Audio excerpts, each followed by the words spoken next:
meeting with Canada. At a press briefing in Washington, D.C., State Department spokesperson Matthew Miller said the U.S. had made it clear that Canada's allegations need to be taken seriously. Miller said, and I quote, "When it comes to the Canadian matter, we have made clear that the allegations are extremely serious. We wanted to see the government of India cooperate with Canada. Obviously, they have not chosen that path." Of course, the US has been far more discreet and restrained compared to its neighbor Canada, even as it continues to call for cooperation between the two countries. Miller also underlined the strength of India-US relations, saying India continues to be an incredibly strong partner.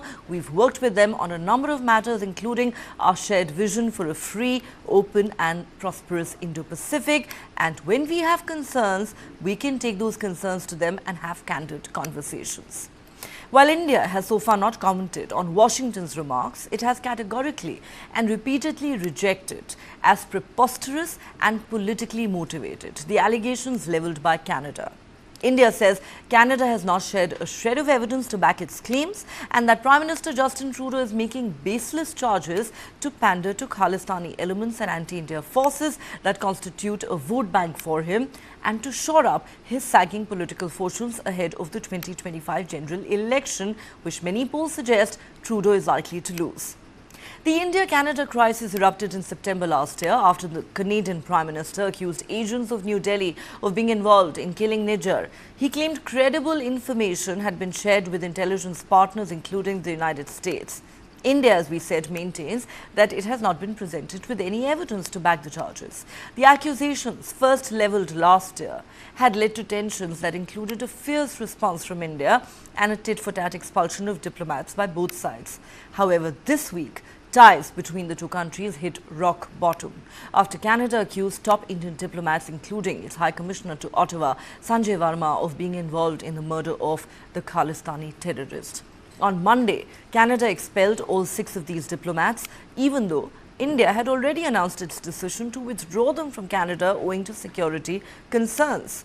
Hours later, a furious India retaliated by expelling 6 Canadian diplomats, including Canada's acting High Commissioner, Stuart Ross Wheeler, and Deputy High Commissioner Patrick Herbert. Canada didn't stop there. The Royal Canadian Mounted Police said Indian government agents had colluded with organized criminal elements, particularly the Lawrence Bishnoi gang, to target Canada's South Asian community, specifically pro-Khalistani elements. The same Lawrence Bishnoi who is suspected to be behind the killing of former Maharashtra Minister Baba Siddiqui. That was followed by Trudeau holding a press conference where he reiterated the charges and claimed India made a fundamental error, thinking that it could engage in supporting criminal activity against Canadians on Canadian soil. He said whether it is murders or extortion or other violent acts, it is absolutely unacceptable. He also claimed that the Canadian police had spoken to Indian government officials, but their requests for cooperation were rebuffed. Now, who exactly was Hardeep Singh Nijjar? He was the founder of the banned terror outfit Khalistan Tiger Force. He was on New Delhi's list of most wanted terrorists for multiple crimes, including the murder of a Hindu priest in Punjab. Anti-terror agency, the NIA, had offered a 10 lakh rupee reward for information leading to his capture.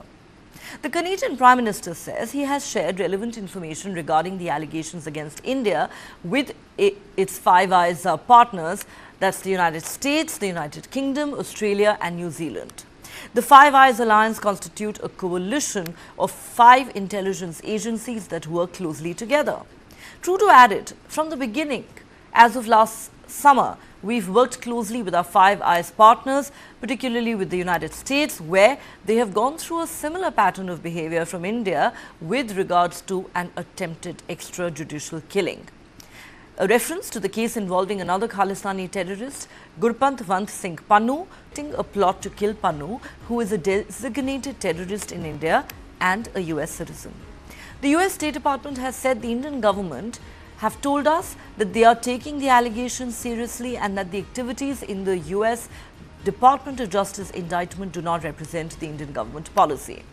While at the moment all of its Five Eyes allies are backing Canada and demanding India's cooperation in the probe, fact is the Canadian Prime Minister is struggling to convince his own people about India's so-called links to the killing of Nijjar or any other crimes that he has accused New Delhi of.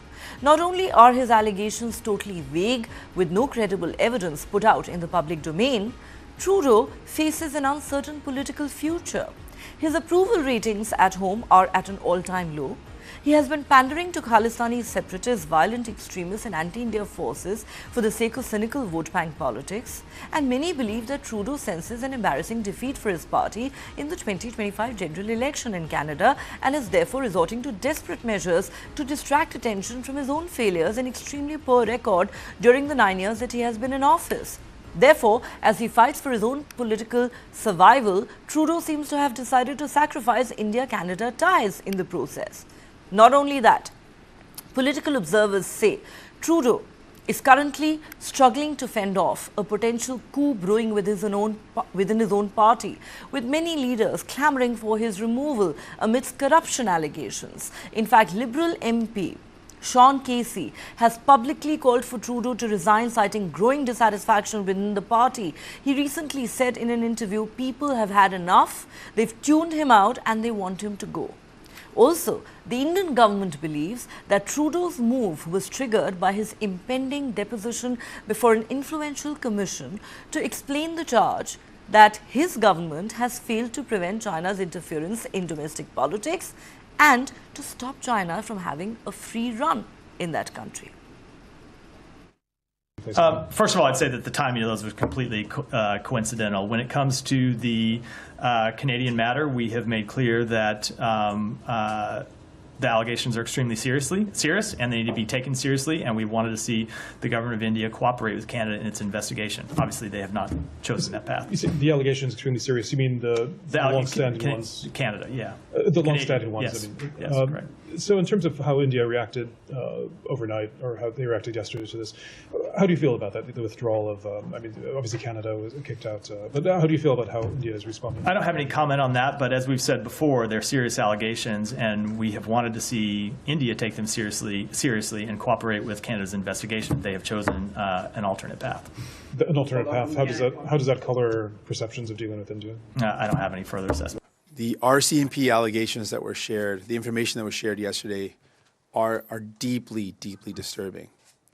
The RCMP basically painted a picture that a foreign government is engaging criminal elements in Canada to perpetrate violence against Canadians, including shooting at homes, shooting at Canadians' homes, killing Canadians, shooting at Canadian businesses, shooting at Canadian communities. We saw in the past year an uptake, a serious increase in gun violence.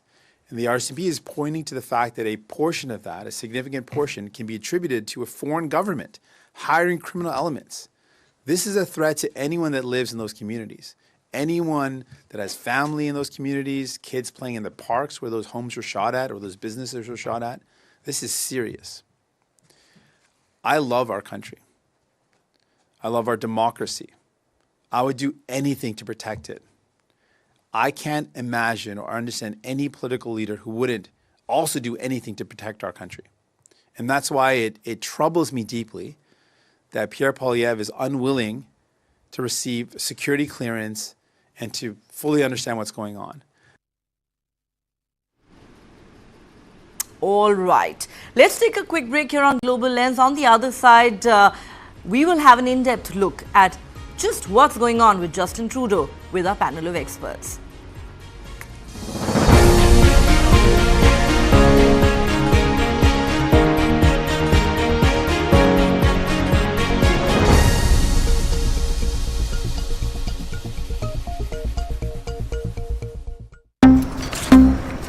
Hey, why are so many lights on?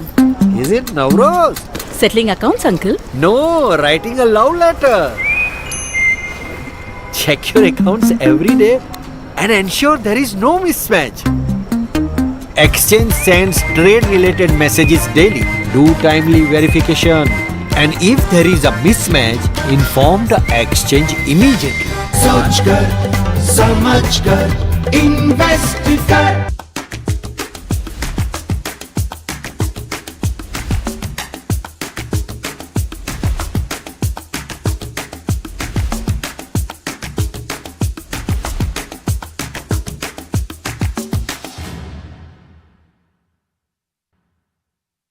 For the very first time in our investigation, we unmasked the killer of Ravindra Matre. In 5G, we have to stand with the world, and in 6G, we have to lead the world. Winning a Grammy was an absolutely surreal experience.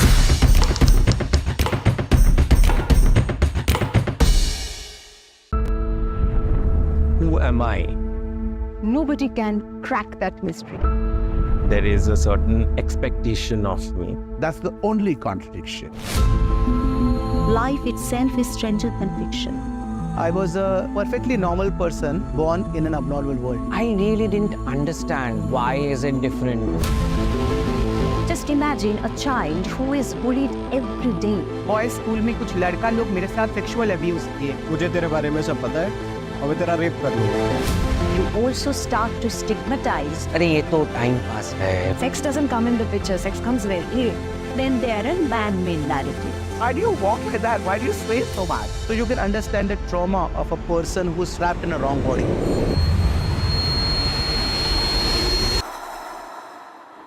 But nothing can bind light.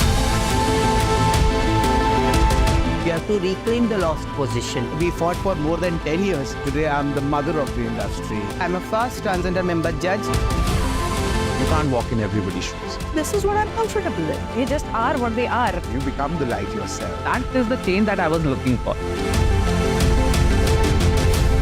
When I recognize myself, it's a small story, but it's an interesting one.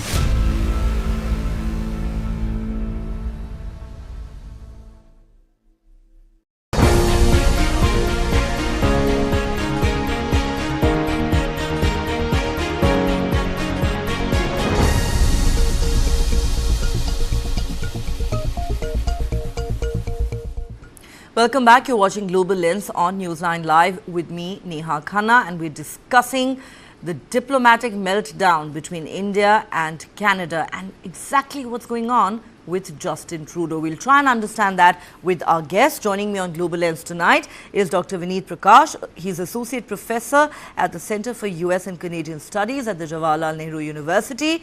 Adit Kothari, Foreign Affairs Analyst, joins us from London. And in a moment, we're hoping to be joined by Ambassador Meera Shankar, former Indian Ambassador to the US, and Daniel Boardman, Canadian journalist. All right, Dr. Vineet Prakash, let me begin with you. First and foremost, before we discuss domestic Canadian politics, what do you make of the United States accusing India of not cooperating with Canada? Neha, the most important conclusion which we can draw from this is that Americans believe that there is some Indian connection between what has happened in Canada and also what has happened in US with Pannun. So there are two streams of actions working simultaneously, what happened with Nijjar in Canada and what has happened with Pannun in US. Now, whether the evidence which is there with them is substantial or not, that we cannot say because nothing has been shared with the Indian government and the public as well. But when it comes to them, they do believe, I mean, from what they're doing and what they've been saying, from that we can conclude that they do sincerely believe that there is a definite link. So that is one conclusion which we can draw. And secondly, Canada is a very important ally of the US. So it's a NATO ally, it's a very important trading partner of US. So there could be that stream also running side by side, supporting a major ally, which is also part of the Five Eyes Alliance. And it is also believed that the evidence which Canada is trying to portray as credible evidence in these cases has been supplied by US. So that angle also cannot be neglected. So there could be multiple facets to what is going on right now. But the ultimate result of all this is the complete diplomatic breakdown which we are witnessing between Canada and India. And that is going to have its own consequences. And somewhere in this, the US-India relationship is also getting dragged in. Well, no doubt, a complete breakdown of ties between India and Canada. But could this also adversely impact India-US ties? Adit Kothari, let me come to you now. Your thoughts on the fact that all of Canada's Five Eyes allies or partners have backed it on its charges, which of course India has described as preposterous and politically motivated. And the United States goes ahead and accuses India of not cooperating with Canada in this investigation, even as it continues to call India a very important partner. What are your thoughts? I think Professor, outlined it very well. In both cases where the US could have supplied the evidences to the Canadians, and now is basically saying that's enough, we can't give you any more, and as a consequence, the Canadians are not being able to present anything either to the media within the public domain or to its own political opposition. Goes to demonstrate that the US is pretty much hands-on. Or the fact that the Five Eyes members, along with the United Kingdom, Australia, are now towing the line of the US narrative, goes to demonstrate that this is a big bully club, and they are basically stitching up a narrative, and they all sort of back each other up, even if they do not find credible evidences. It's funny. It's quite ironical that the English speaking nations are today being told by India the difference of definition within English language. Credible allegations are just not evidences. I mean, this is absolutely appalling that agree with you, Adit. Credible allegations not only sounds preposterous, it sounds like an oxymoron to me. Absolutely, either it is credible or it's just an allegation. So at this point, allegations, which is why India is treating both the Pannun case in the US and the Nijjar case in the Canada in separate ways. If you look at the Pannun case in the United States, there has been a plethora of evidence which has been supplied to the Indian government. Now, whether that is credible or not, that is something which needs to be investigated. But there is something which is there in the public domain, which has been provided to the Indian government. Whereas on the other case, there is absolutely nothing. So there is a clear lapse of definition from both sides, where one is saying, we have credible allegations on the basis of which we think your ambassador to our country is a person of interest, where they are clearly violating the Vienna Conventions. Justin Trudeau, the Prime Minister of that country, goes ahead and causes irreparable damage to diplomatic ties between two democracies, two countries that actually shared a perfectly healthy relationship till not too long ago. And you make a good point about how India's approach to similar allegations leveled by the United States has been very different, and we will deal with that at length. But let me bring in Ambassador Meera Shankar at this point. She served as India's ambassador to the United States. Ambassador Shankar, welcome to Global Lens. Great to have you back on the show. Now, this affair is getting very, very murky.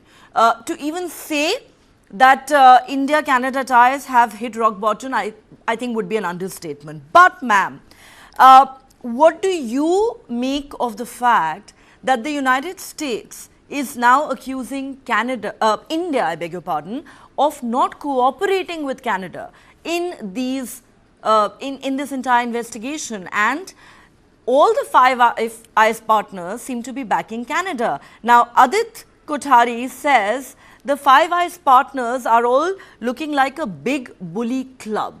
But do you believe that, the United States is essentially the country that has been driving this from day one, as some have implied, with having supplied evidence to Canada in the first place?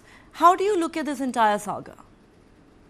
Look, the Five Eyes is an intelligence grouping, and it's a grouping where the US would be, in a sense, required to share sensitive intelligence with its partners. And the US is making leaving no doubt that it thinks that there is a connection between the allegations that Canada is making and the attempted assassination in the US. for which Mr. Gupta is now going to be on trial. There are two narratives on what the Canadian Prime Minister is saying. The Canadian narrative very much that they have irrefutable evidence and they've shared it with the Indians, and the Indian narrative that the allegations are preposterous and that the Canadians have not really shared specific evidence which would establish what they are saying with the Indians. I think you also have to see that there is a very different way in which the Canadians have handled this issue and the Americans have handled the issue. I mean, the Americans have not engaged so much in public diplomacy on the issue. They have instead focused on a confidential dialogue with India, though the trial of Mr. Gupta is going to be a public trial. It is not going to be a confidential trial. And a lot of people are going to be watching it to see what emerges in the course of evidence presented in that trial. Canada, on the other hand, has leveled these allegations at the highest level of their government, done it on the floor of their parliament, now done it again at a public platform. And this actually is the worst way to get cooperation from another country. If you seek to publicly put them on the mat, certainly it's going to put backs up in India, particularly when there is this feeling in India that Canada has been, a safe haven for many criminals and extremists from India who have got false passports, gone there and been, allowed to stay on. And that when we complain about specific extremist activities targeting India or its missions in Canada, we do not get an adequate response from the Canadian government. So this is not just an issue where there's just a one-sided story. There's a long history, including the, botched investigation into the Kanishka bombing, where their own inquiry committee had concluded that Canada had muffed up the investigation and a lot of data had been allowed to just slip through their fingers. So there's a long history to this.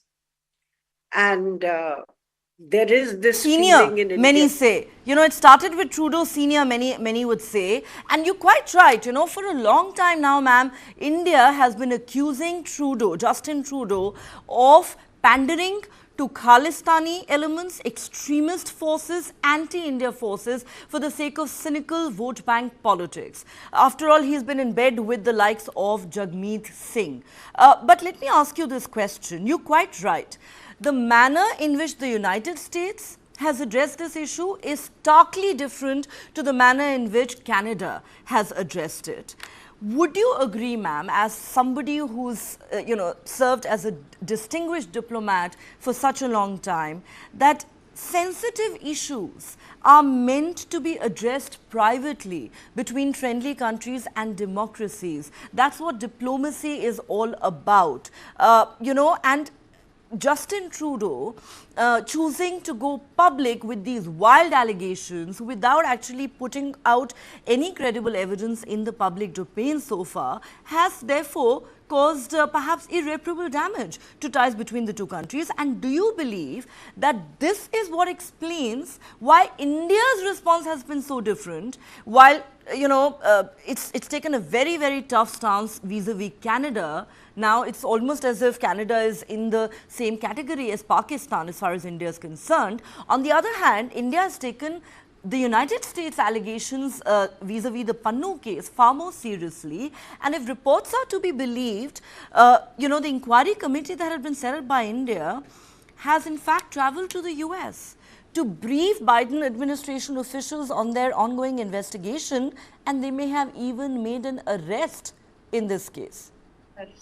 The news reports say that the individual who has been named in this attempted assassination of Pannun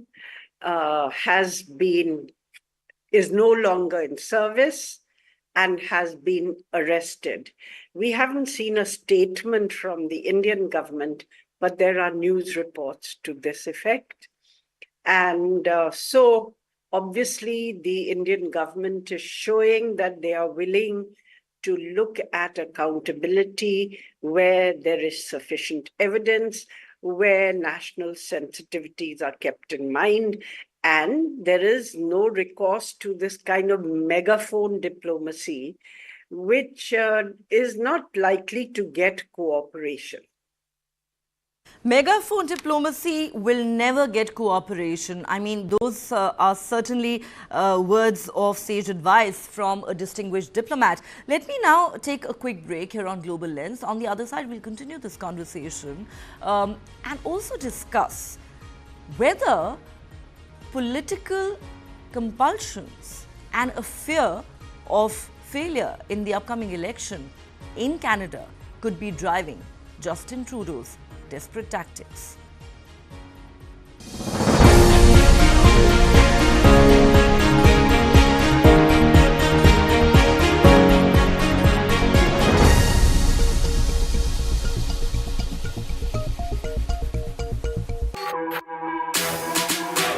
जानना है तो देखिए,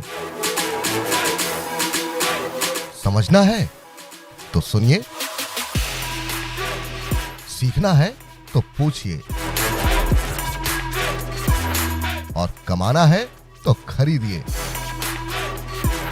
जानकारी, सलाह और निवेश सब एक ही सुपर ऐप पर। पैसे का सवाल है तो जवाब है Money9। आजादी पैसे की, अभी डाउनलोड करें।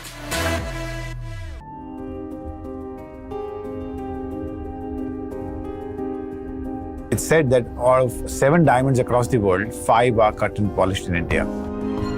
Don't forget, US is the largest consumer of, polished diamonds and the diamond jewelry, and that has taken a big beating for multiple reasons, but largely because of the consumer spending going down on these items, and that's essentially what has hit the diamond industry.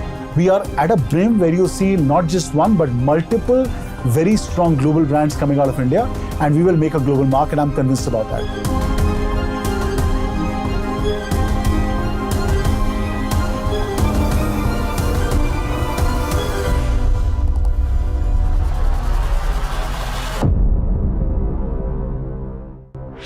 This and more.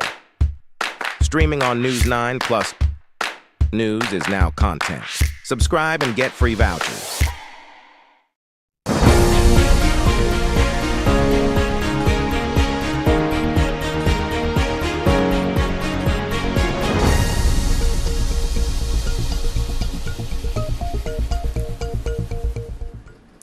Welcome back. You're watching Global Lens on News9 Live with me, Neha Khanna, and we're discussing the diplomatic meltdown between India and Canada.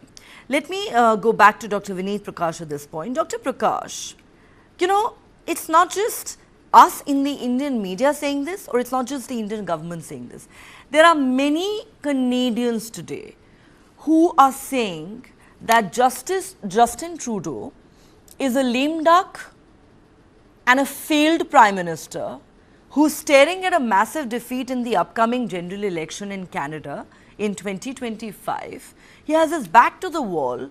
His credibility and his approval ratings at home are at an all-time low. Therefore, this is a man who is desperately clutching at straws by, not only pandering to Khalistani and anti-India forces, but hoping to divert attention away from his own failures by making all these wild allegations against India. In fact, a very large number of Canadians hold Trudeau responsible for the breakdown of ties between India and Canada. You're right, Neha. So if we look at media reports coming from Canada, so there's a substantial section in the media which do believe that Trudeau has not handled the situation properly, and probably he's trying to do all this to gain some sort of political advantage, which goes to help him in winning a next term or advance his political career. So those things are there, and if you look at it carefully, then his survival and sustenance in Canadian politics is definitely dependent very strongly on the Sikh diaspora, which votes en bloc, en masse, a large section of them. They are concentrated in select constituencies. And victory in those constituencies is critical for Trudeau's survival in the upcoming elections, whenever they take place in the next 1 year or so. So that connection is definitely there. And at the same time, it can also be stated with a certain degree of confidence that the government in Canada could have handled things differently. So instead of, as Ambassador Shankar mentioned, instead of resorting to megaphone diplomacy, if Canada and Justin Trudeau were serious about dealing with these issues, they could have dealt with them, with those issues with the Indian government in a much more sensitive manner. And that would have yielded some kind of substantive results as well. But by resorting to the manner in which they are behaving right now, it appears that they don't have any interest in actually reaching to some kind of conclusion with regard to the issues they are raising. The only concern for them right now is somehow gaining some kind of political advantage out of these developments. So that is very much clear.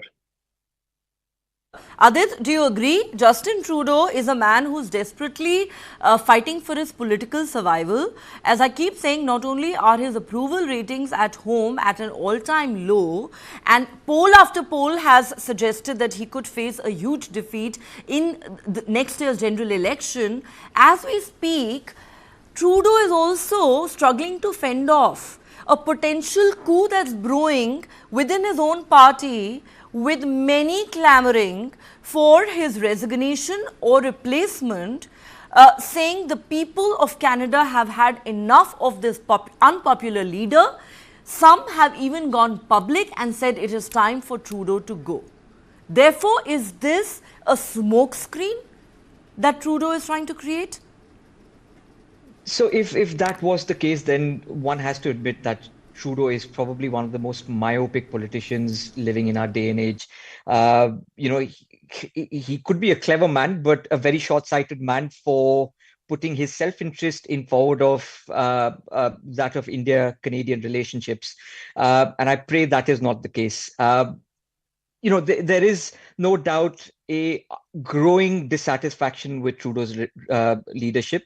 If news reports are to be believed, there are as many as 20 Liberal MPs who are probably going to be voting against him in the next floor test, whenever that is, when the Conservatives, when it's their chance in the Parliament to have another floor test. As far as I'm led to believe, there are 3 sessions where the Conservatives are going to be leading from now until the end of December, a floor test. So that could be the case that, much before Christmas, this particular government may cease to exist, and we could be seeing fresh elections as a consequence in Canada.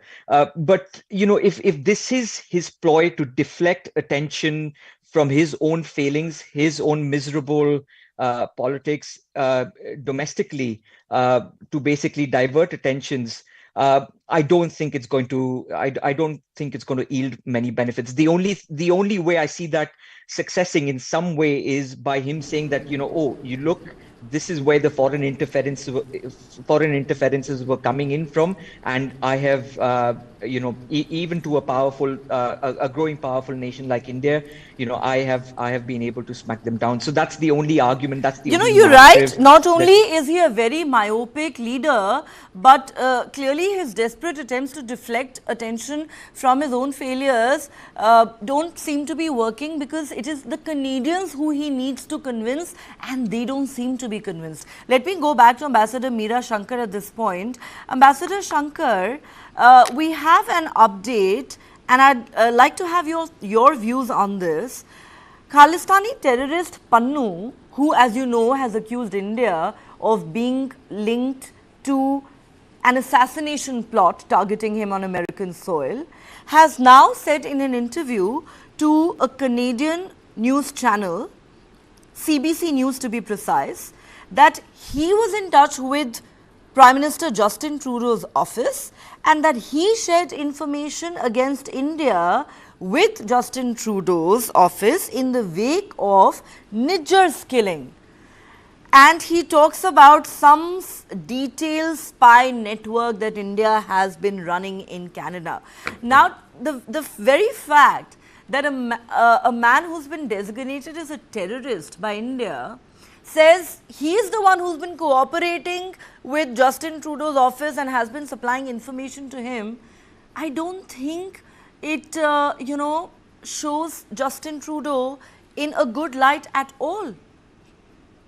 No, particularly when Pannun has recently, made the statement or put out something basically saying that India will cease to exist.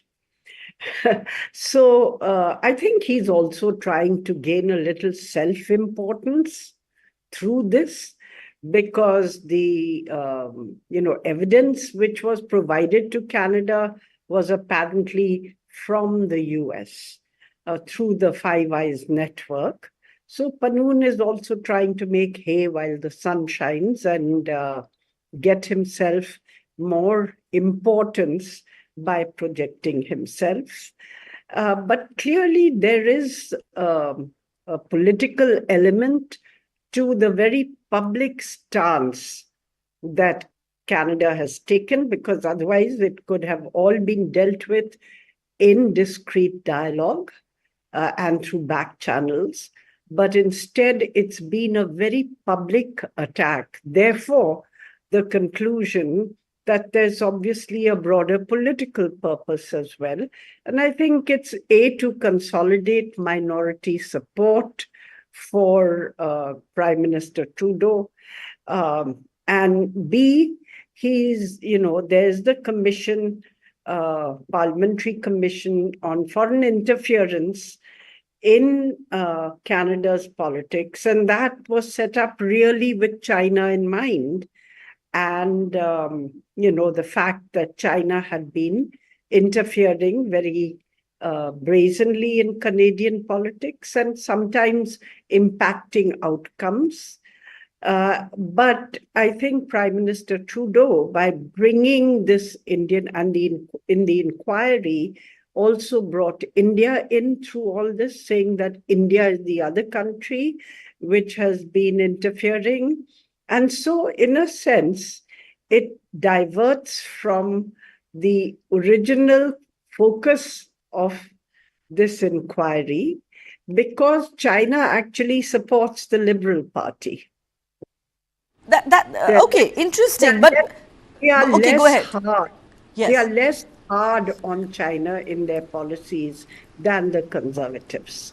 That is such an important point you're making. And, there have been reports suggesting that the Indian government truly believes that, Trudeau's meltdown may have been triggered by this upcoming deposition, where he will have to explain how his government failed spectacularly to prevent China from interfering in Canadian elections, in Canadian domestic politics, and having a free run in that country. Believe it or not, but China actually runs illegal police stations across Canada. How will Justin Trudeau explain that? The height of hypocrisy. The man is accusing India of foreign interference.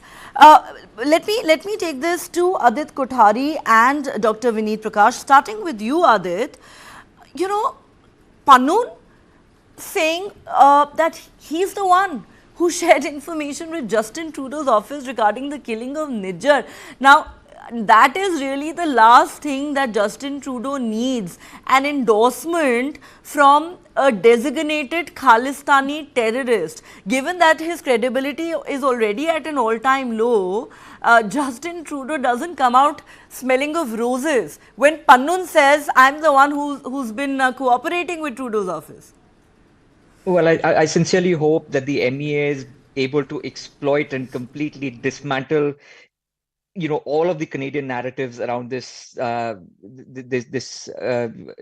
relationship issue. Pannun is someone who has 22 cases pending against him in India. A lot of them are of very severe nature. There are reports of his offenses on how he has basically intimidated people and how he has coerced people to act in certain ways.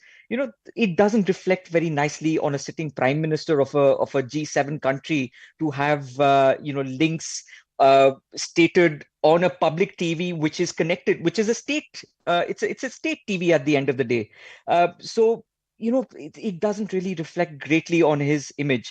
And Washington is known to use people like Pannun as sticks against India wherever they can. At the end of the day, all of these people like Pannun in the United States, or number of other people in Canada, in the UK, they are all creations of the West.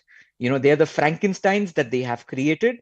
And sooner or later, these Frankensteins will turn into a troublemaker for their own internal politics. Last year, a very interesting report was filed by this you make some very valid points, and I have to agree with you 100%. The only reason I'm interrupting you is because we now have Daniel Boardman, Canadian journalist, joining us live from Toronto. Daniel, welcome back to Global Lens. Good to have you back on the show. Let me begin by asking you a question about Pannun's statement in an interview to CBC News in Canada, where he says, I'm the one that shared information with Justin Trudeau's office about Nijjar's killing and the Indian government's so-called involvement in it. Now, a designated Khalistani terrorist endorsing the Canadian Prime Minister and his wild allegations against India, how does that reflect on your Prime Minister? Well, it wouldn't be the first listed terrorist that gave a direct thank you to this sitting Liberal government. Remember, at the beginning of the war, Hamas sent a personal thank you to the Liberals as well. So this isn't groundbreaking on the Trudeau times. Listen, when I saw Pannun on CBC, which is the Canadian state broadcaster, I shook my head. I mean, this is a man who, after October 7th, terrorist attack by Hamas, I'll go to this, in the week after, and I can't remember exactly the day, he put out a video praising Hamas, praising the October 7th terrorist attack, and said, this is what we need to do for Khalistan, and encouraged Sikhs everywhere to do what Hamas did to Jews on October 7th to Hindus globally to establish the state of Khalistan. So this is a man who has openly advocated for extreme violence of the most depraved sort in order to accomplish his political goals. Now, am I shocked that the Canadian government was in touch with Pannun and he's their special correspondent for Sikh safety? Honestly, no, because at the outset of this 13 months ago, it sounded like the accusations lobbied against India were the fever dream of some lunatic Khalistani. And it turns out they are the fever dream of the chief lunatic Khalistani. So it's basically we're now accusing India of not just knocking off Nijjar, who, okay, fine, the Sikh leader of the Khalistan Tiger Force.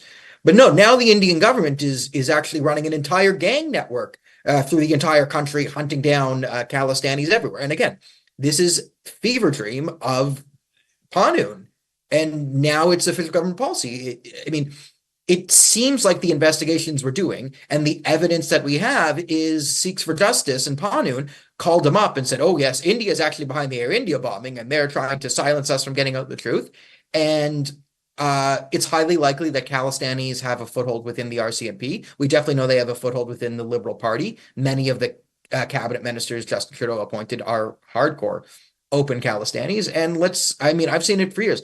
When the RCMP, we're incredibly a foolish country. When the RCMP wants to recruit, let's say a Muslim outreach, and wants to recruit from the Muslim community, they go directly to the most radical fundamentalist mosques openly associated with the Muslim Brotherhood, and they go in and they recruit from there. And of course, the Muslim Brotherhood's happy with this because they say, oh, yes, yes, yes. And then they suggest which people would be good for the RCMP. So the RCMP recruits Muslim Brotherhood activists to outreach and to give us views on how to deal with the Islamic community.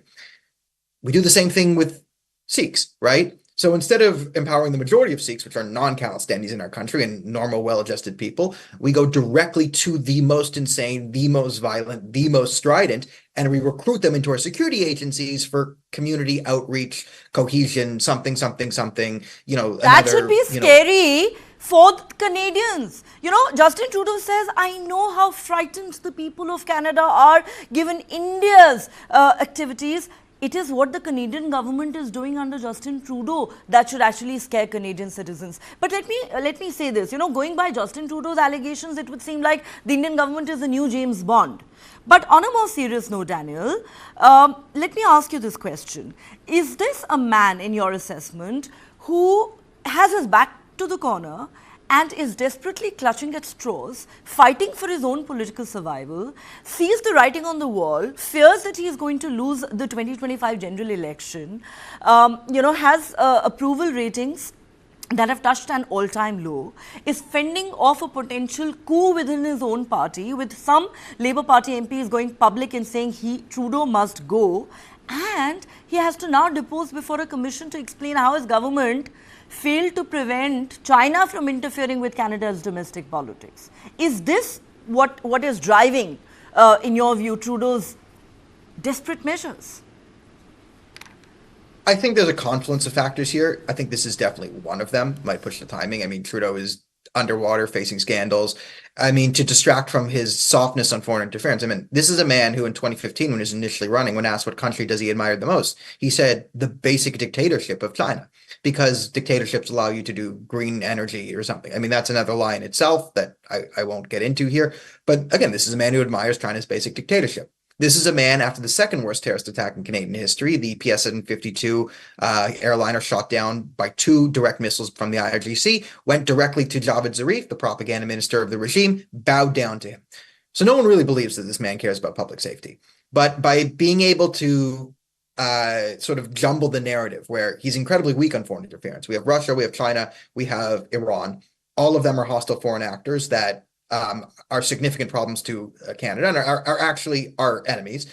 Right now, you throw in India into this mix. You throw India into this mix, which is an ally, and then Trudeau can take real pot shots at India, go DEFCON 1, go absolutely ballistic, and then the media can cover for him here and go, is Trudeau actually going too far on foreign interference? Is he too tough? Is Justin Trudeau too tough on foreign interference? Should he be maybe a little bit more laxed, right? Then the media gets to spin that story, because the criticism of Justin Trudeau has been, this guy's incredibly lax on foreign interference. There's 11 MPs inside Parliament that our security agencies have identified as hostile foreign actors in our government.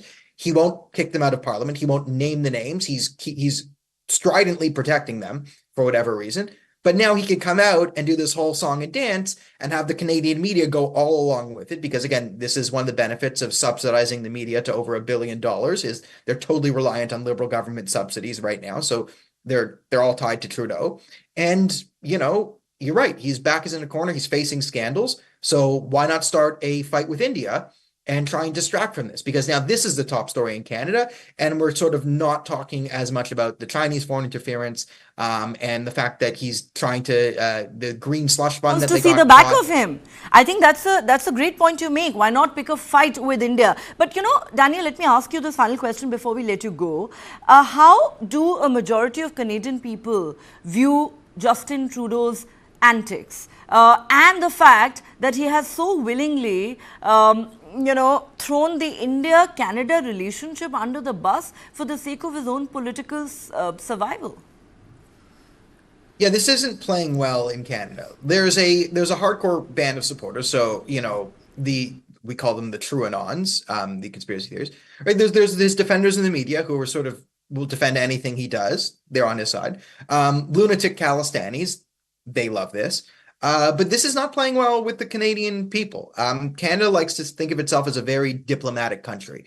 Our image is a very global one. A lot of Canada's like soft power and access in the G7, G8 type deals is we're a very good mediator. We have an excellent international reputation, and we really like this about ourselves. So when we start fights with India, and we did last year, a lot of Canadians were just bamboozled by it. They don't understand why are we fighting with India? They don't like this.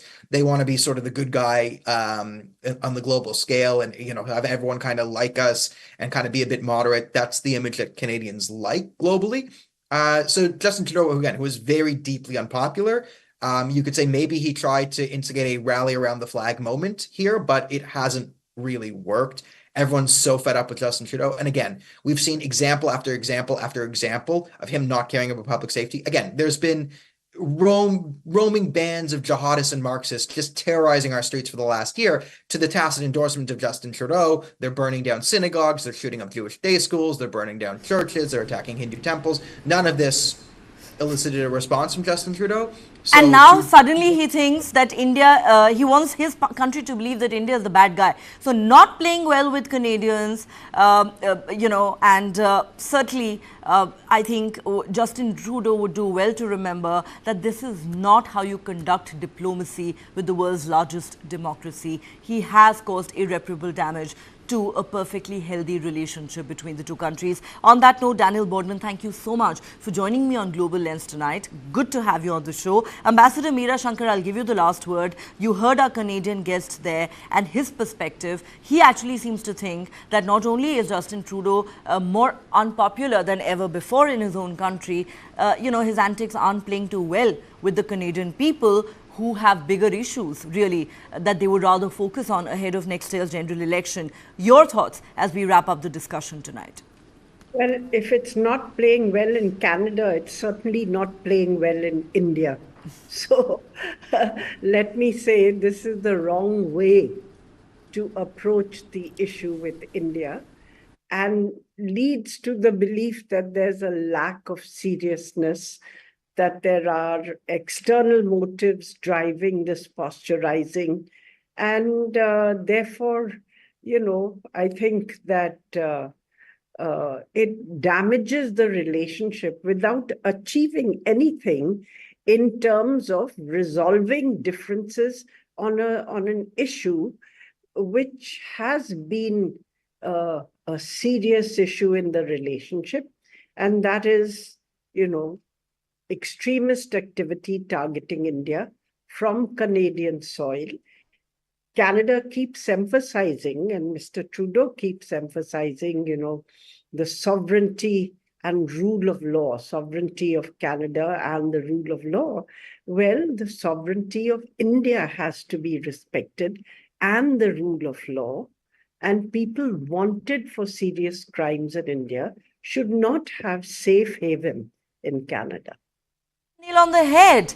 Diplomacy works both ways. When you expect another country to respect your territorial integrity and sovereignty, well, then you have got to do the same. You have got to reciprocate. Diplomacy is all about reciprocity. What about, India's repeated requests that Canada needs to crack down on anti-India forces, Khalistani elements, violent extremist forces. But Justin Trudeau continues to look the other way. Why? Because it is convenient. Because it is his cynical vote bank politics at play. On that note, Ambassador Meera Shankar, thank you so much, ma'am. Great to have you on the show, as always. And my thank you to Dr. Vineet Prakash and Adit Kothari as well. Thanks to all of you for joining me on Global Lens tonight. Okay, as we wrap up the show, let's get you the latest on External Affairs Minister Dr. S. Jaishankar's visit to Pakistan. India's External Affairs Minister S. Jaishankar issued a tough message on terror to Pakistan in Pakistan. Speaking at the Shanghai Cooperation Organization or SCO summit in Islamabad today, Jaishankar emphasized The need for territorial integrity and cooperation based on mutual respect and terrorism, extremism and separatism, he said, are three evils that all countries need to fight. During the first visit by an Indian foreign minister to Pakistan since 2015, Jaishankar said cooperation between countries is built on genuine partnerships, not unilateral agendas. In what was an unmistakable message for Pakistan, the foreign minister said activities across borders characterized by terrorism and extremism are unlikely to encourage trade, energy flows, connectivity. In a thinly veiled reference, in fact, even to China, Jaishankar said if trust is lacking or cooperation inadequate, if friendship has fallen short and good neighborliness is missing somewhere, there are surely reasons to introspect and causes to address. He listed the key challenges that SCO was committed to combating: terrorism, separatism, extremism.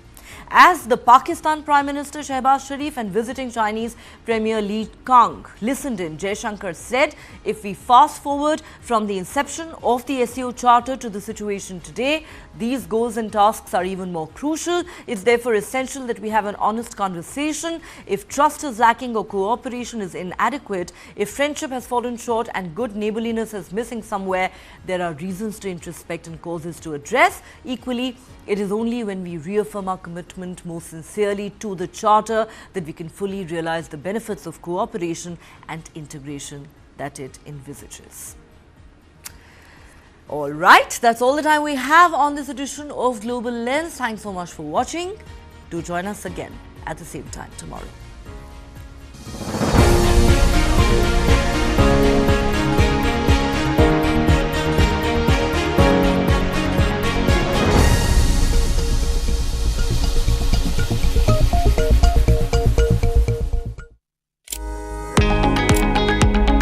I'm Payal Nath, the CEO and Director of Kadam Heart.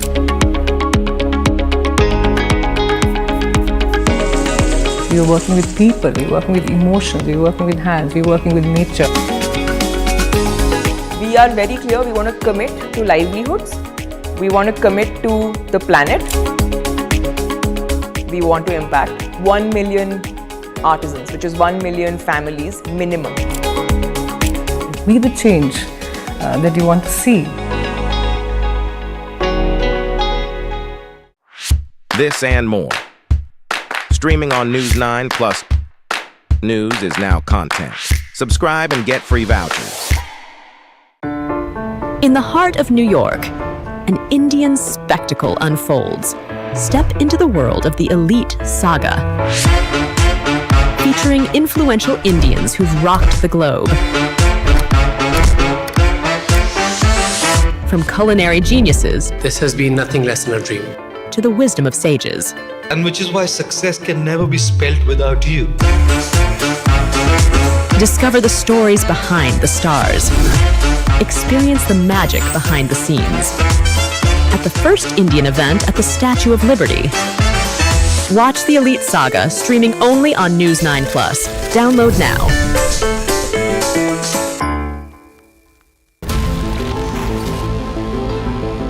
Joe Biden is not going to be the Democratic presidential nominee.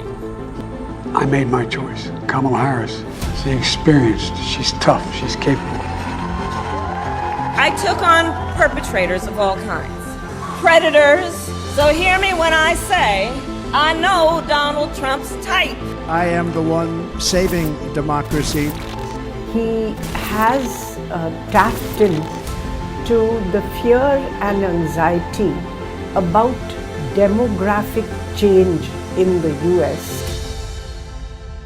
This polarization in the United States. Some people are even suggesting that there could be a civil war. You are this unable to solve your own domestic problems. You have no right to claim to be anybody else in the world, and we're moving into a multipolar world where the United States will not lead.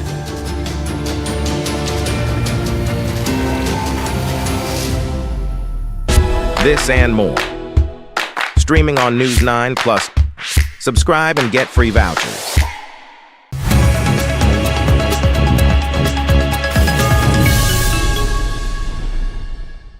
Hello and welcome to the News9 Plus show on the world's first news and current affairs OTT platform, News9 Plus. Here are the top headlines today. External Affairs Minister S. Jaishankar on Wednesday took a swipe at Pakistan during the Shanghai Cooperation Organization summit.